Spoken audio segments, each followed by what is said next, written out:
जय माता दी। आप सभी को महानवमी की हार्दिक शुभकामनाएं और आप सभी का आज नवरात्रि के अंतिम और 9वें दिन की कथा में एक बार फिर से बहुत बहुत स्वागत है। हमारे चैनल पर हर दिन कथाओं को सुनने के लिए और अपना प्रेम कमेंट्स के माध्यम से देने के लिए आप सबका बहुत बहुत धन्यवाद। 9वें दिन भक्तजन माँ सिद्धिदात्री की पूजा करते हैं और माँ सिद्धिदात्री सभी प्रकार की सिद्धियों को प्रदान करने वाली देवी है। इनकी पूजा से भक्तों को अष्ट सिद्धियां और नवनिधि प्राप्त होती है।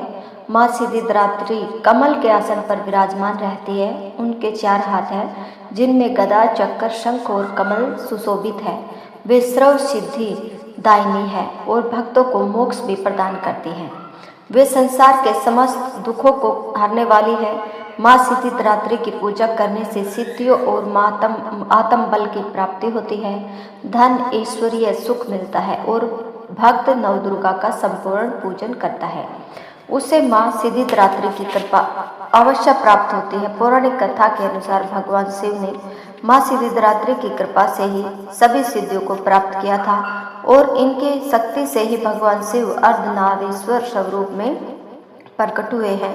नवरात्रि के 9वें दिन माँ सिद्धिदात्री की पूजा करने के अलावा कन्या पूजन भी किया जाता है। कन्याओं को और एक बटुक भैरव को अपने घर पर सादर आमंत्रित करके उन्हें प्रसाद के साथ ही सात्विक भोजन कराकर फिर उनका आशीर्वाद प्राप्त करके उन्हें विदा किया जाता है। मान्यता है कि कन्याओं के रूप में माँ हमारे घर पर पधारती है और हमें सुख समृद्धि का आशीर्वाद देकर अपने धाम वापस जाती है।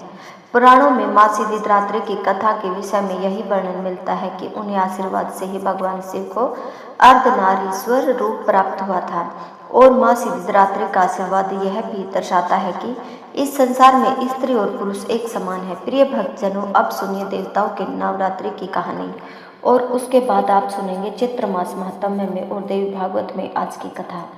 जम्मू के महाराज चंद्रदेव बड़े धर्मात्मा और दानी थे। उनके यहाँ हजारों दिन दुखी नित्य भोजन पाया करते थे। राजा को किसी भी प्रकार की कोई कमी नहीं थी। उनकी कोई संतान नहीं थी। बस यही उनका एकमात्र दुख था। एक दिन राजा और रानी हरिद्वार स्नान करने गए और तब वहाँ उनकी भेंट महात्मा हंसदेव जी से हुई। महात्मा अंतर्यामी थे। वे राजा के दुख को जानकर कहने लगे, राजन, अगर तुम चंडी देवी का यज्ञ करो तो तुम्हें संतान प्राप्ति हो सकती है। महात्मा जी की आज्ञा मानकर वापस आकर राजा ने चंडी देवी के प्रति यज्ञ करवाया। माँ चंडी की कृपा से उन्हें उसी साल एक कन्या प्राप्त हुई। उसका नाम चंद्रभागा रखा गया। दूसरे ही वर्ष उनके एक पुत्र भी हो गया जिनका नाम चंद्रशील रखा गया। कन्या के युवा होने पर उसका विवाह महेशपुर के राजकुमार के साथ करवा दिया गया। कुछ समय के बाद राजकुमार चंद्रशील का विवाह भी था तो महात्मा हंसदेव जी भी जम्मू पधारे। वहां उन्होंने राजकुमारी चंद्रभागा का ललाट देखकर कहा कि 7वें दिन ही यह विधवा हो जाएगी। इस पर तो सब संबंधी महात्मा जी के चरणों में गिरकर उपाय पूछने लगे। हंसदेव जी ने कहा, यह त्रिकुट पर्वत पर माता वैष्णो देवी का निवास है। अगर उनकी कृपा हो जाए तो मृत्यु टल सकती है। ठीक 1 सप्ताह बाद ही राजकुमार शांताकार के सिर पर पेड़ की डाल गिरने से उनकी मृत्यु हो गई और इस प्रकार अकाल मृत्यु के कारण चारों ओर शोक फैल गया। तब चंद्रभागा ने प्रण लिया कि जब तक वैष्णो देवी उसके पति को पुनर्जीवित नहीं कर देती वह भोजन नहीं करेगी। इसके बाद उसने पति के शव को भी सुरक्षित रखवा दिया। निराहार व्रत करते हुए चंद्रभागा को 9 दिन बीत गए। 10वें दिन देवी ने प्रसन्न होकर दर्शन दिए और वे वर मांगने को कहा। चंद्रभागा ने कहा कि माँ, पति के बिना मैं कोई वर मांगने को कदापि तैयार नहीं हो सकती। मुझे और कुछ नहीं चाहिए। इस पर देवी ने शांताकार को पुनर्जीवित कर दिया तो चंद्रभागा ने वर मांगा कि युगों तक देवी इन्हीं के राज्य में निवास करे और अपनी कृपा दृष्टि सदैव उन पर बनाए रखे। तब माता ने तथास्तु कहकर यह वर दे दिया और इसी कारण से आज भी भारतीय नारियां घर में जो बोती है और 9 दिन व्रत रखकर अपने सुहाग की मंगल कामना करती है। इन 9 दिनों को नवरात्रि कहते हैं। इसमें तीर्थ यात्रा और माँ भगवती के दर्शनों का विशेष फल प्राप्त होता है। माँ भगवती की एक और कथा के अनुसार एक समय लीलाधारी शंकर देवी सती के साथ नंदीश्वर पर बैठे त्रिलोकी का भ्रमण कर रहे थे, तो दंडक वन पहुंचने पर भगवान शंकर ने विरह से व्याकुल होकर घूमते हुए रामचंद्र जी को प्रणाम किया था। इस संबंध में कहा जाता है कि एक बार शिव जी अखंड समाधि में लीन थे। बहुत लंबे समय के बाद जब उन्होंने समाधि खोली, तब उनके मुख से पहला शब्द राम निकला। भगवती सती ने उसे सुनकर भगवान शिव से पूछा, प्रभु यह राम कौन है जिनका आप स्मरण कर रहे हैं? तब शिव जी ने उत्तर दिया, हे प्रिय, राम ही तो मेरे आराध्य देव हैं। वे साक्षात पर ब्रह्मा है। वर्तमान में वह पृथ्वी लोक पर मानव शरीर धारण कर उत्पन्न हुए हैं और अब वह धरती मंडल पर लीला करते विचर रहे हैं। धर्म की स्थापना के लिए ही मेरे प्रभु ने यह अवतार लिया है। मैं तो उन्हीं का स्मरण कर रहा हूँ।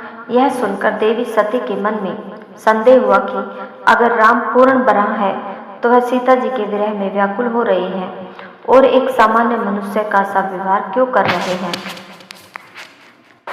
क्यों नहीं वे अपनी पत्नी सीता जी को ऐसे ही खोज लेते? वे तो अपनी दृष्टि मात्र से सीता जी के बारे में पता लगा सकते हैं और उन्हें अपने पास बुला सकते हैं। श्री राम जी के पूर्ण ब्रह्म होने पर बारे में देवी सती के मन में शंका है। तब उन्होंने सती से कहा, हे प्रिय, यदि तुम्हारे मन में किसी भी प्रकार की शंका है तो तुम स्वयं अपनी बुद्धि से परीक्षा ले सकती हो। भोले शंकर से स्वीकृति पाकर देवी सती उस स्थान पर पहुंची जहाँ श्री रामचंद्र जी सीता जी के विरह में व्याकुल होकर भटक रहे थे। उस समय देवी सती ने सीता जी का रूप धारण कर लिया और सोचा कि यदि रामचंद्र जी उन्हें देखकर भ्रमित हो जाएंगे तो स्पष्ट हो जाएगा कि वे पूर्ण भ्रम नहीं है। परंतु देवी सती ने जो सोचा उसका विपरीत हुआ। देवी सीता का रूप धारण करके आती हुई देवी सती को देखकर भगवान श्री राम ने उन्हें दूर से ही प्रणाम किया और कहा, हे माता, आप इस वन में क्यों विचरण कर रही हैं और भगवान शंकर कहाँ हैं? रामचंद्र जी के मुख से माता शब्द सुनकर देवी अत्यंत लज्जित हुई और इस स्वरूप को त्याग कर शंकर जी के पास वापस लौट आई। भगवान शिव जी भी योग दृष्टि से यह सब कुछ देख रहे थे। जब उन्होंने सती को मातृ तुल्य सीता जी के रूप में देखा तो त्याग दिया। उसी क्षण उनका त्याग कर दिया। देवी सती के मन में घोर पश्चाताप और दुख हुआ, लेकिन अब और हो भी क्या सकता था। भगवान शिव ने देवी सती से कुछ कहा तो नहीं, लेकिन उसके बाद धीरे धीरे देवी सती को भी पता चल गया कि भगवान शिव ने उन्हें पत्नी रूप में त्याग दिया है।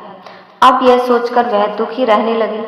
विधाता का विधान उसी समय दक्ष प्रजापति ने कनखल नामक स्थान पर एक बहुत बड़े भारी यज्ञ का आयोजन किया। यज्ञ में भाग लेने के लिए उन्होंने सभी देवी देवताओं को निमंत्रित किया, लेकिन पूर्व द्वेष के कारण भगवान शिव और देवी सती को नहीं बुलाया। राजा और देवताओं को विमानों में बैठकर वे यज्ञ में सम्मिलित होने के लिए जाते देख तो देवी सती अपने पति से भी चलने का आग्रह करने लगी। भगवान शिव ने बिना निमंत्रण के जाना उचित नहीं समझा। तब देवी सती ने पुनः आग्रह किया और तर्क देने लगी कि पुत्री को अपने पिता और अपने गुरु के यहाँ बिना बुलाए जाने में कोई दोष नहीं। आखिरकार शिव जी ने सती को तो दक्ष के यहाँ जाने की सलाह दे दी है, परंतु स्वयं नहीं गए।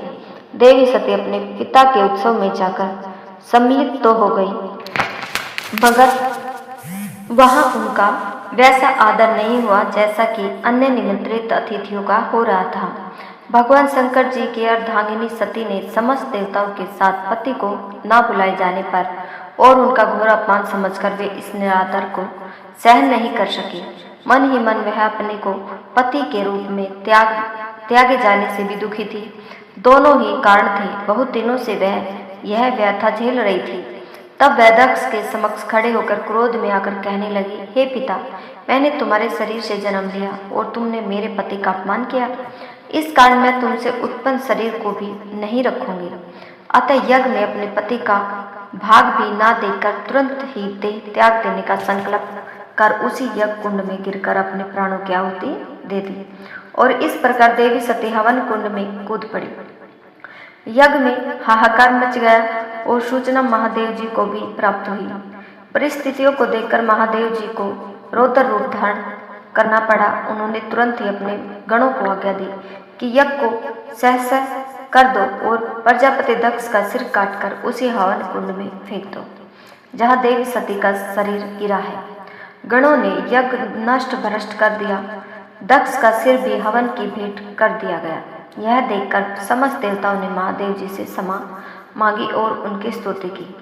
फलस्वरूप महादेव जी को प्रसन्न कर लिया गया। फिर सबसे विचार अनुसार यज्ञ तो पूर्ण होना ही चाहिए था। दक्ष के धड़ के साथ बकरे का सर जोड़कर उन्हें जीवित किया गया और इसके बाद दक्ष ने बकरे की भाषा में बम बम शब्द का उच्चारण करके ही महादेव जी की स्तुति की, जिससे शिव जी प्रसन्न हुए और वरदान दिया कि अब से तुम्हारी पूजा भी मेरे साथ ही होगी। इसके बाद भगवान शिव देवी सती के विरह में व्याकुल होकर उनके मृत शरीर को कंधे पर डाले हुए तीनों लोकों में भटकने लगे। इस स्थिति को देखकर भगवान विष्णु ने चक्कर से देवी सती के मृत शरीर के टुकड़े टुकड़े करके गिरा दिए। देवी सती की देह के अंग 51 स्थानों पर गिरे और इन सभी स्थानों को शक्तिपीठ कहा जाता है। पति के अपमान से दुखी होकर अपना शरीर त्यागने के बाद फिर से उन्हीं महादेव जी से विवाह करने के अभिप्राय से देवी ने हिमालय के घर जन्म लिया। अब देवी सती की माता का नाम मेनका था। मेनका सद्गुणी और अत्यंत रूपवान थी। माता के समान ही शरीर का वर्ण उज्जवल होने से उन्हें गौरी और पर्वतराज की कन्या होने के कारण पार्वती कहा जाता है। आज भी वह जगत जननी आदि शक्ति और सर्वव्यापिनी के रूप में हमारे देश में, हमारे सनातन धर्म में पूजी जाती है। सभी प्रेम से बोलिए देवी सती की जय। आज सुनिए चैत्र मास महात्म्य में और देवी भागवत पुराण में आज की कथा।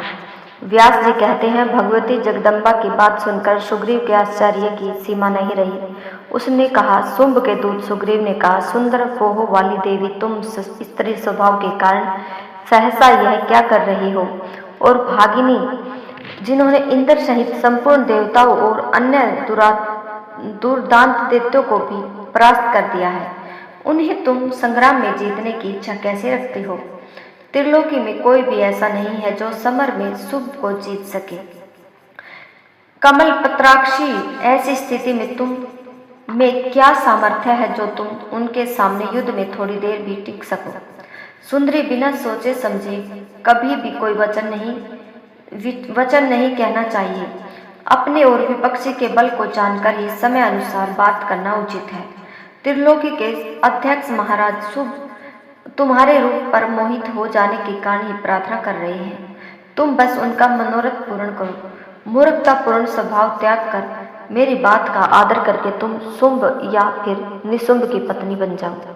मैं यह तुम्हारे हित की बात कह रहा हूँ।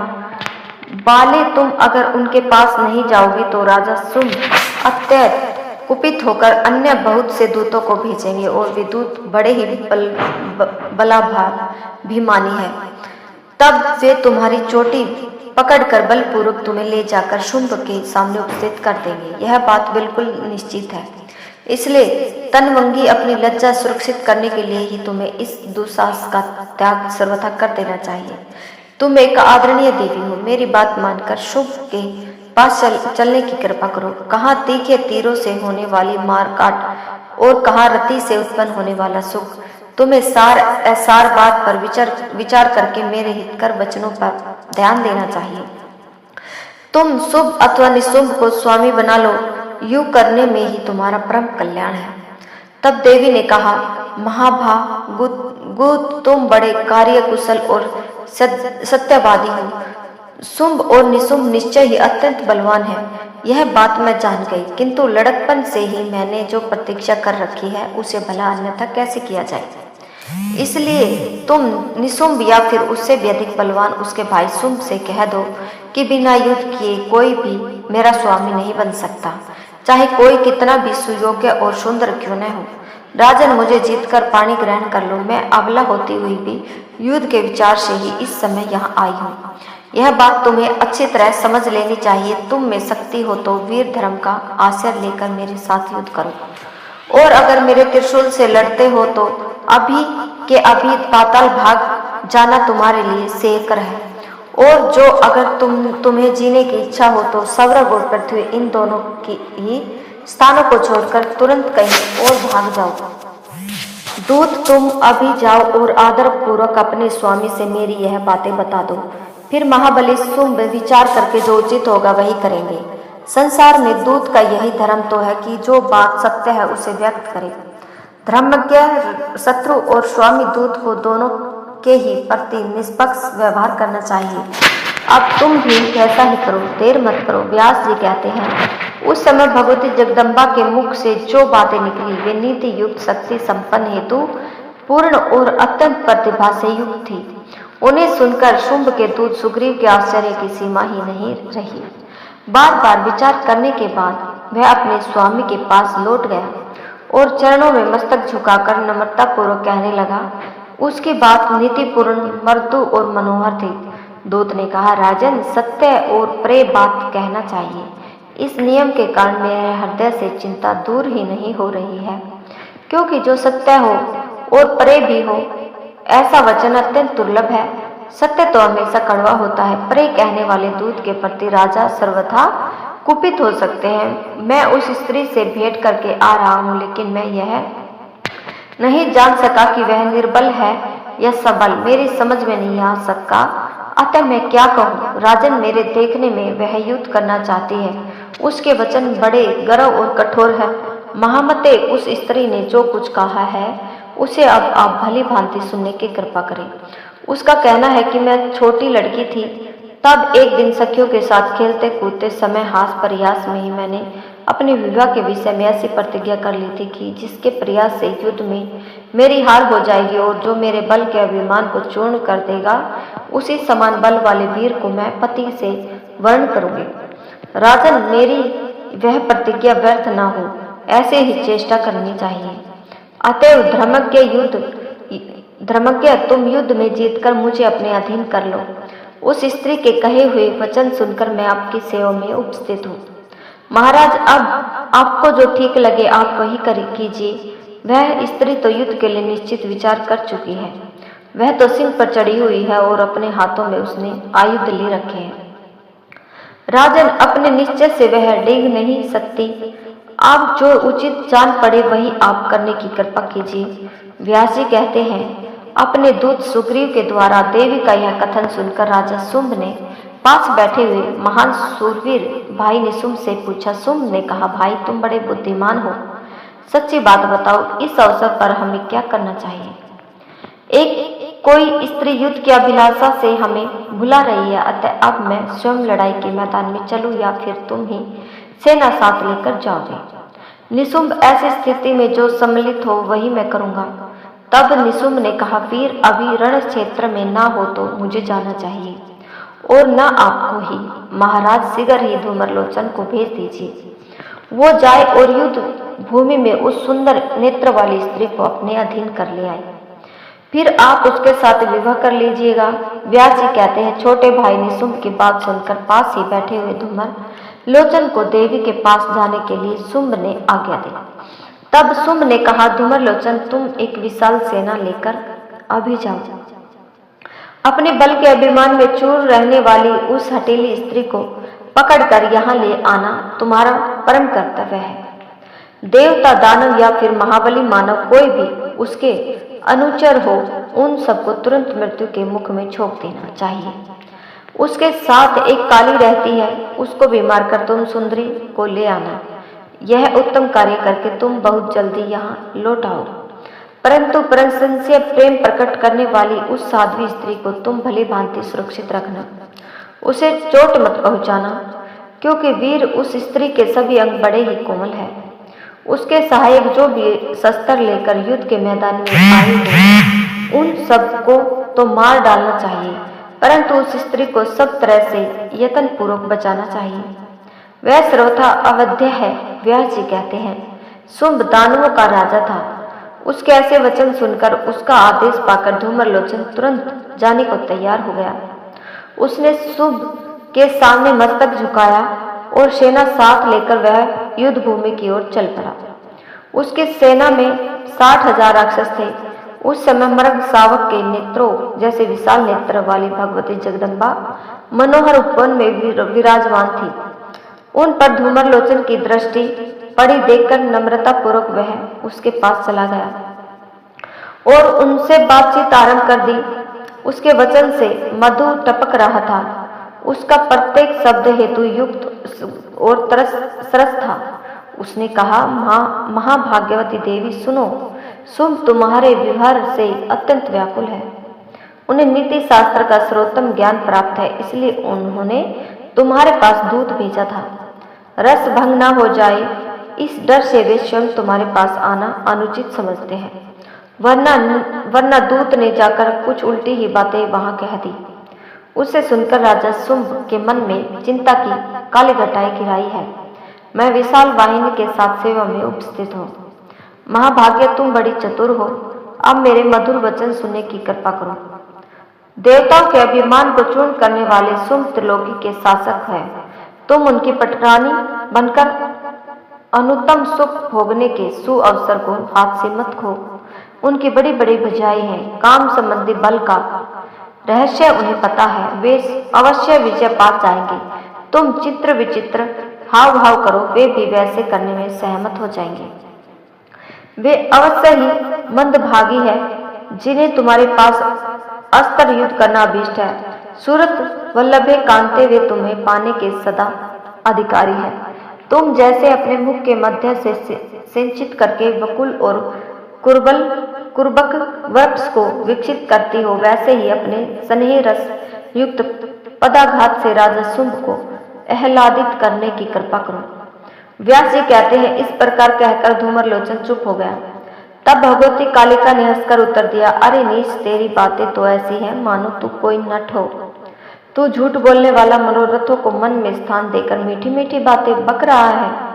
अरे ओ मूढ़, अगर तुझ पराक्रमी वीर को सेना सहित दुरात्मा शुंभ ने भेजा है तो अब व्यर्थ की बातें छोड़कर युद्ध के लिए तैयार हो जा। देवी को क्रोध आ गया। वे शुंभ निशुंभ या फिर तेरे अलावा अन्य जो भी अत्यधिक बलवान है, उन्हें बाणों से मारकर यह अपने स्थान पर पधार जाएंगे। अरे कहाँ तो वह प्रचंड मूर्ख शुंभ और कहाँ विश्व को विमोहित करने वाली भगवती जगदम्बा, इन दोनों का वैवाहिक संबंध संसार में सर्वथा युक्त है। क्या कहीं अत्यंत कामातुर होने पर भी सिंघनी सियार को, हथनी गधे को और सूरभ गोसाधारण सांड को अपना पति बना सकती है? तू जा और शुंभ या फिर निशुंभ से मेरी सच्ची बात कह दे। उनसे मेरा अनुरोध है कि या तो युद्ध करो, नहीं तो अभी तुरंत पाताल के लिए प्रस्थान करो। व्यास जी कहते हैं, महाभाग भगवती का यह कथन सुनकर अब तो धूमर लोचन की आंखें क्रोध से लाल लाल हो गई। वह तो आया युद्ध की अभिलाषा से था। तब उस दैत्य ने भगवती काली से कहा, दूरदर्शी तुम्हें और इस मतवाले सिंह को सदा के लिए सम्रांगण से सुलाकर इस स्त्री को लेकर मैं महाराज के पास चला जाऊंगा। यह बिल्कुल निश्चिंत है। कल हमें प्रेम रखने वाली काली के इस अवसर पर रंग भंग ना हो जाए, मैं तो बस इसी भय से डरता हूँ, नहीं तो अभी अभी अपने तीखे बाणों से तुम्हें मृत्यु के मुख में झोंक देता। तब कालिका ने कहा, मूर्ख, क्यों ना आप अनाप शनाप बक रहे हो? धनुष धारण करने वाले वीरों का यह धर्म नहीं है। तुम अपनी पूरी शक्ति लगाकर बाण चलाने से मत चूको। तुम्हारा यमराज की सभा में उपस्थित होने का समय अब बिल्कुल नजदीक है। व्यास जी कहते हैं, भगवती कालिका की बात सुनकर धूमर लोचन ने एक दृढ़ धनुष हाथ में उठा लिया और देवी पर बाण वर्षा देखते ही देखते आरंभ कर दी। उस समय इंद्र आदि देवता श्रेष्ठ विमानों पर बैठकर प्रशंसा पूर्वक एक स्वर से देवी की जय हो यह जयकारा लगा रहे थे। अब काली और धूमर लोचन में अत्यंत भयंकर युद्ध होने लगा। बाण, तलवार, गदा, शक्ति और मूसल आदि अस्त्र शस्त्र चलने लगे। धूमर लोचन के रथ में गधे जूते थे। कालिका ने पहले उन्हें बाणों से मारकर यमलोक भेज दिया। इसके बाद रथ के भी टुकड़े टुकड़े कर दिए। फिर वे बार बार ठठाकर हंसने लगे। भारत अब धूमर लोचन दूसरे रथ पर बैठ गया। क्रोध से उसके सर्वांग जल रहे थे। उसने कालिका के ऊपर अनगिनत बाणों की वर्षा आरंभ कर दी। बाण उनके पास तक पहुंच भी नहीं पाते थे कि देवी उन्हें पहले ही काट डालती थी। इसके बाद कालिका ने बहुत से तीक्ष्ण बाण धूमर लोचन पर चलाए। देवी के उन बाणों से उन दानव के हजारों अनुचर निष्प्राण हो गए।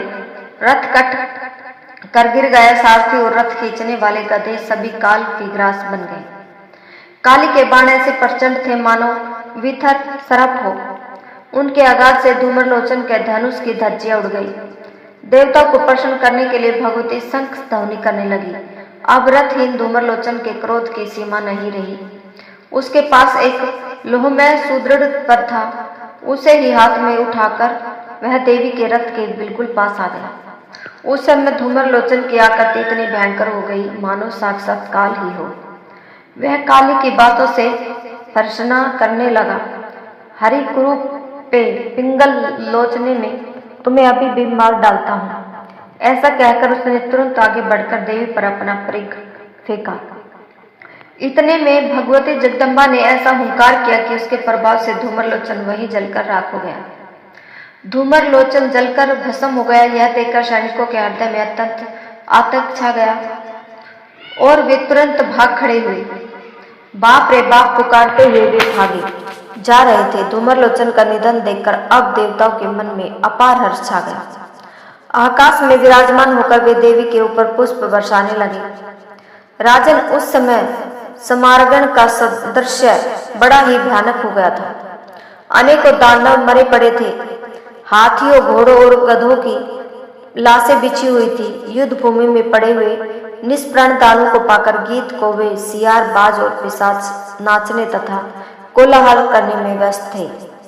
अब भगवती जगदम्बा युद्ध भूमि से अलग होकर कुछ दूरी पर चली गई और उन्हें ऊंचे स्वर से शंखनाद आरंभ कर दिया।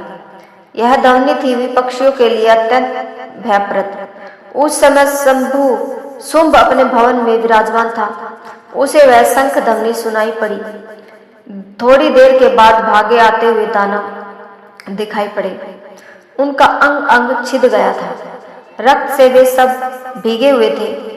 मंच पर बैठकर युद्ध करने वाले दानवों के भी हाथ पैर और नेत्र टूट फूट गए थे। उनकी पीठ, कमर और गर्दन कट गई थी। मुंह से केवल चीख चिल्लाहट निकल रही थी। उनकी ऐसी स्थिति देखकर शुंभ और निशुंभ ने पूछा, धूमर लोचन कहा गया और तुम लोग ऐसे छिन्न भिन्न होकर क्यों आ रहे हो? सुंदर मुख वाली वो स्त्री क्यों नहीं लाई गई? अरे मूर्खो, सारी सेना कहाँ गई और तुम घबरा क्यों रहे हो? ठीक ठीक बताओ तो सही, यह भय बढ़ाने वाली शंख ध्वनि अभी किसकी हो रही है? तब गण बोले, सारी सेना मर खप गई। महाराज धूमर लोचन के भी प्राण पखेरु उड़ गए।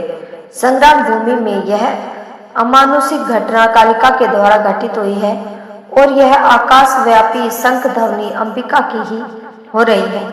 देवताओं का हर्ष बढ़ाना और दानवों को शोकाकुल करना इस शंखनाद का मुख्य उद्देश्य है। राजन, जिस समय देवी के सिंह ने समस्त सैनिकों को मार डाला और बाणों के आघात से सब रथ टूट गए तथा घोड़ों की चेतना समाप्त हो गई, तब देवताओं के आनंद की सीमा नहीं रही और वे आकाश में विराजमान होकर पुष्प बरसाने लगे। हमने देखा कि सारी सेना युद्ध में आ गई और धूमर लोचन इस लोक से चल बसे। तब हमने मन में निश्चय कर लिया कि हमारी विजय तो असंभव है। राजन, अब आप विचार कुशल मंत्रियों के साथ बैठकर परामर्श करने की कृपा करें। महाराज, आश्चर्य तो यह है कि वह जगदम्बा अभी बिल्कुल अकेली है। उसके पास एक भी सैनिक नहीं, लेकिन यह निश्चय है कि किसी भी विपत्तिग्रस्त समय में संपूर्ण देवता उसकी सहायता करने के लिए तैयार हो जाएंगे। पता चला है विष्णु और शंकर भी समय अनुसार उसके समीप ही रहते हैं। लोकपाल गण आकाश में रहते हुए भी इस अवसर पर उस देवी के पास में ही बने हुए हैं। सुरतापन, भूत, पिशाच, यक्ष, गंधर्व, किन्नर और मनुष्य, यह सभी समय आने पर उसके सहायक बन सकते हैं। ऐसा मानना चाहिए। हम आपकी समझ में ऐसा अनुमान लगाते हैं कि सभी अंबिका के सहायक बन जाएंगे और ऐसी स्थिति में अपने अभीष्ट कार्य की कोई आशा ही नहीं करनी चाहिए। वह एक ही देवी चराचर सहित अखिल जगत का संहार कर सकती है। फिर इन थोड़े दानवों को मार डालना उसके लिए भला कौन सी बड़ी बात है? महाभाग इस बात को समझ बूझकर आपकी जैसी रुचि हो आप ऐसा करें। सेवक का तो कर्तव्य है कि जो बात हित कर और सत्य हो वही नापे तोले, शब्दों में स्वामी के सामने निवेदन कर दे। व्यास जी कहते हैं, अपने अनुयायियों के वचन सुनकर शत्रु सेना का कुचल डालने की शक्ति रखने वाला सुम्भ छोटे भाई ने सुम्भ को लेकर एकांत स्थान में चला गया और उससे पूछने लगा, भाई देखो, कालिका ने अभी धूम्रलोचन को मार डाला है। सारे सैनिक भी मृत्यु मुख में चले गए हैं। कुछ टूटे फूटे अंगों वाले अनुचर भाग कर आए हैं। अभिमान में चूर रहने वाली वही देवी इस समय शंख ध्वनि कर रही है। इससे तो सिद्ध होता है कि सम्यक प्रकार से काल गति को समझना ज्ञानी पुरुषों के लिए भी कठिन है। काल की ऐसी महिमा है कि उसके प्रभाव से तृण वज्र के समान, वज्र तृण के समान अत्यंत शक्तिशाली भी सर्वदा निर्बल हो जाता है। महाभाग, मैं तुमसे पूछ रहा हूँ, अब ऐसी परिस्थिति में क्या करना चाहिए? देव हमारे प्रतिकूल है और इसी कारण यह अंबिका यहाँ आई है। निश्चय ही इस पर मन गड़ाना अनुचित है। वीर तुम ही बताओ, जल्दी ही यहाँ से भाग चलने में कुशल है या फिर उसके साथ युद्ध करने में?